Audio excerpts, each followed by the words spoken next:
वहाँ से, लेकिन राजस्थान से सारे फाइटर प्लेन को उड़ा दिए गए हैं और लाहौर की तरफ कहा जा रहा है कि मिसाइलें दाग रहे हैं हमारे फाइटर प्लेन, जवाबी हमला किया जा रहा है।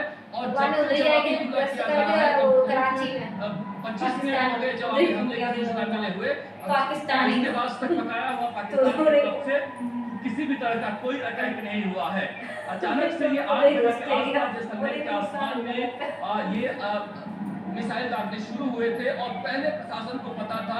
उन्होंने 9 बजे, माफ कीजिए 9 बजे ही एक तरह से अचानक से सायरन बजा और ब्लैकआउट कर दिया गया और सायरन यहाँ पर प्रशासन के और की गाड़ियां जो है अब बीएसएफ की दौड़ने लगी, तभी समझ में आ गया था। और 10 मिनट के अंदर ही जैसे ही ब्लैकआउट हुआ, 10 मिनट के अंदर ही जैसलमेर के आसमान गड़गड़ाने लगे और हमने देखा कितने प्रिसीजन के साथ, आप देखिए हमने दृश्य कैद किए हैं अपने मोबाइल से दर्शकों के लिए, कितने प्रिसीजन के साथ स्वार्म अटैक को एक एक करके चुन चुन के हमारी जो वायुसेना का डिफेंस सिस्टम है वो सुदर्शन चक्र बांध के गिरा रहा था। और उसके बाद करीब 45 मिनट तक इन्होंने इस चक्र को रचा है जैसलमेर के आसमान पर। और उसके बाद राजस्थान की तरफ से जो जवाबी हमले किए गए हैं, फिलहाल पाकिस्तान की तरफ से सन्नाटा है और भारत की तरफ से ये कहा जा रहा है कि जवाबी हमले किए जा रहे हैं।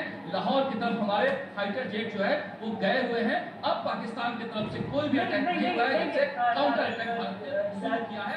इस समय भी देखिए शरद पाकिस्तान की सीमा में नहीं गए हैं भारतीय फाइटर्स और कई हिस्सों से उनके उड़ान की बात है, पर हम वो हिस्से बता नहीं सकते हैं अभी कितने बजे निकले हैं, कहाँ उनका निशाना है, ये सारी चीजें हम नहीं बता रहे। हाँ, पाकिस्तान की जितनी खुफिया जानकारी हमारे पास है हम आपके साथ साझा कर रहे हैं, क्योंकि इस समय अगर आप भी अपनी आंखों के सामने अपने शहरों के ऊपर से भारत के फाइटर जेट्स उड़ते देख रहे हैं, तो कृपा करके इस जानकारी को किसी से साझा मत करिए, इस जानकारी को सोशल मीडिया पर मत डालिए, क्योंकि ये जानकारियां दुश्मन के काम आ सकती है। सोशल मीडिया के जमाने में जो युद्ध लड़े जाते हैं उसमें इन चीजों का आपको ध्यान रखना है। हमारे पास भारत की कार्रवाई की कई तस्वीरें हैं, लेकिन आज तक एक जिम्मेदार चैनल है और आपके साथ इसे शेयर नहीं करेगा। बस इतना समझ लीजिए कि भारत की तरफ से पलटवार और बहुत जबरदस्त पलटवार की शुरुआत हो गई है।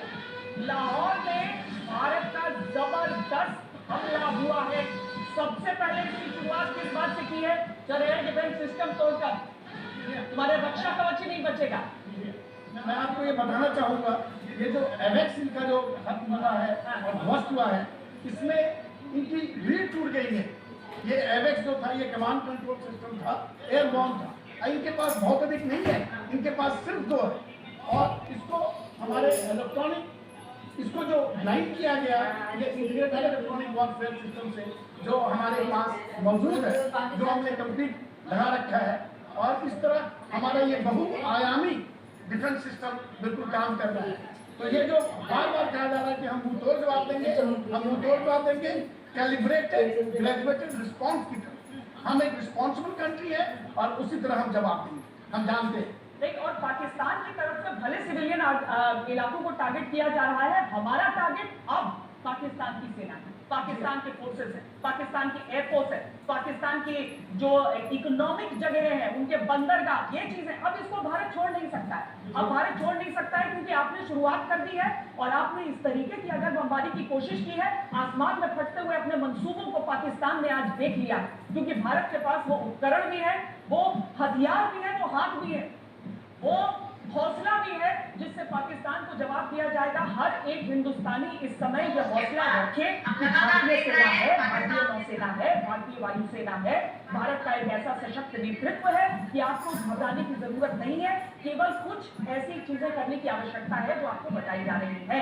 मसलन अगर आपके शहर में कहा जा रहा है लाइट्स आउट, तो एक लाइट बंद कर लीजिए, मोबाइल की भी हल्की सी रोशनी दुश्मन को गाइड कर सकती है। बिल्कुल सही कहा श्वेता आपने। ये जो बात आपने कही है कि हमारी जो सेना है, भारतीय सेना है, उसके पूरे पीछे हमारी पूरी भारतीय जन सेना भी है, जिससे आपको मनोबल मिलता है, जो आपके लिए एक ऐसा अस्त्र बनता है जो हम भारतीय सेना का कवच है। अब बात आती है उनकी